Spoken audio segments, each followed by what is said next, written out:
నెట్టేసిరు home guards మనం చూసినాం కదా. 10 సంవత్సరాలు మీరే ఉండి మున్సిపల్ అయితే నిన్నటి వరకు మీరే. ఇప్పుడు లేటెస్ట్ ఎలక్షన్ జరుగుతుంది. ఇప్పుడు మళ్ళీ మాకు ఓటేయండి అని బీఆర్ఎస్ అడుగుతుంది. అసలు అంటే ఏ మాత్రం కూడా మొహమాటం కానీ అసలు సమాజం ఏమనుకుంటుంది మనం ఇంత బరితెగించి మాట్లాడడం వల్ల? ఇది ఏమైనా సమాజం ఆమోదిస్తుందా? అమరాన్ని ఎప్పుడో సామెత చెప్తుండే, బరితెగించిన కోడి అంట బజార్లకు వచ్చి గుడ్డు పెట్టిందంట. గట్లున్నది బీఆర్ఎస్ వాళ్ళ వ్యవహారం. ఇద్దరు హరీష్ రావు గారు, కేటీఆర్ గారు ప్రతి మున్సిపాలిటీ తిరిగి మాకు ఓటేయండి అని అడిగితే బరితెగించిన కోడి బజార్లకు వచ్చి గాడిద గుడ్డు పెట్టినట్టు ఉంది వీళ్ళు అడిగే విధానం, వీళ్ళు చెప్పే మాటలు. మీరు లేనిది ఏదన్నా ఉంటే ఇప్పుడు మీకు కొత్తగా ఇస్తే మీరు ఏదైనా చేస్తారని అనుకోవచ్చు. 20 లక్షల కోట్ల రూపాయలు మీకు ఇస్తే పేదోళ్ళకి ఇండ్లు కట్టించిండ్రా? ఇండ్ల సంగతి చాలా దూరం, అసలు రేషన్ కార్డులు అన్ని ఇచ్చిండ్రా? సన్న బియ్యం ఇవ్వాలని వెనకటి చెప్పిండు కేసీఆర్ గారు. ముఖ్యమంత్రి మనవాడు ఏదైతే బియ్యం తింటుండో పేదోళ్ళకి అదే సన్న బియ్యం తినిపిస్తామని ఇచ్చిండా? మీరు జర్నలిస్టులు, మీరు కూడా ఉన్నారు కదా ప్రజాక్షేత్రంలో. మీ గుర్తింపు కార్డు, మీ ప్లాట్ల గురించి ఇట్లా చెప్పుకుంటూ పోతే ఒక్కొక్క వర్గానికి, ఏ ఒక్క వర్గానికన్నా ఉద్యోగాలు ఇచ్చిరా, రేషన్ కార్డులు ఇచ్చిరా, సన్నబియ్యం ఇచ్చిండ్రా? అసలు ఏది వీళ్ళు అమలు చేసింది? పట్టణ ప్రాంతాలలో మోరీలు అన్నది ఇచ్చిండ్రా? వరదలు వచ్చి కొట్టుకపోతే కనీసం పలకరియనన్నా పలకరిచ్చిరా?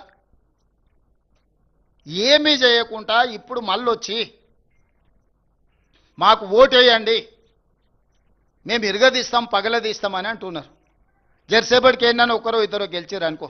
ఇప్పుడు కేసీఆర్ గెలిచిండు, ప్రతిపక్ష నాయకుడు అయ్యండి. ఎప్పుడన్నా సభకు వచ్చిండా? నాయకుడే అట్లుంటే కిందోళ్ళు ఎట్లుంటారు? రేపు వీళ్ళు వస్తారా మున్సిపాలిటీకి?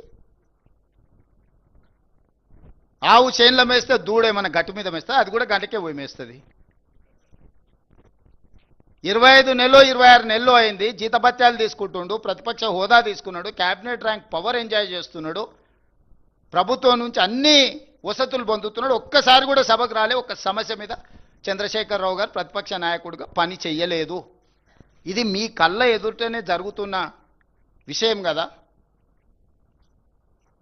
మిగతా వాళ్ళు వచ్చినా కూడా సభను ఎట్లా నడవకుండా అడ్డుకోవాలనే ప్రయత్నం చేస్తున్నారు తప్ప సభలు ఏమన్నా విషయాలు ప్రస్తావించారా? ఇన్నిసార్లు శాసనసభ జరిగితే రేపు మున్సిపాలిటీలో అప్పితప్పి ఆడొగరు ఈడొగరు ఎవరైనా కౌన్సిలర్లు కార్పొరేటర్లు గెలిస్తే వీళ్ళు ఆ మున్సిపాలిటీలలో జరిగే అభివృద్ధికి వీళ్ళు సహకరిస్తారా?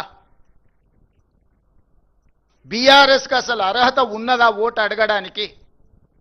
23లో అధికారం పోయి 24 పార్లమెంటులో గుండుసున్న వచ్చి 25లో సర్పంచ్ ఎన్నికలలో చావు తప్పి కన్నులొట్టబోయి ఈ పరిస్థితిలో అహంకారం, విషము, విద్వేషపూరితమైన ప్రసంగాలు, రెచ్చగొట్టే మాటలు స్థాయికి మరిచి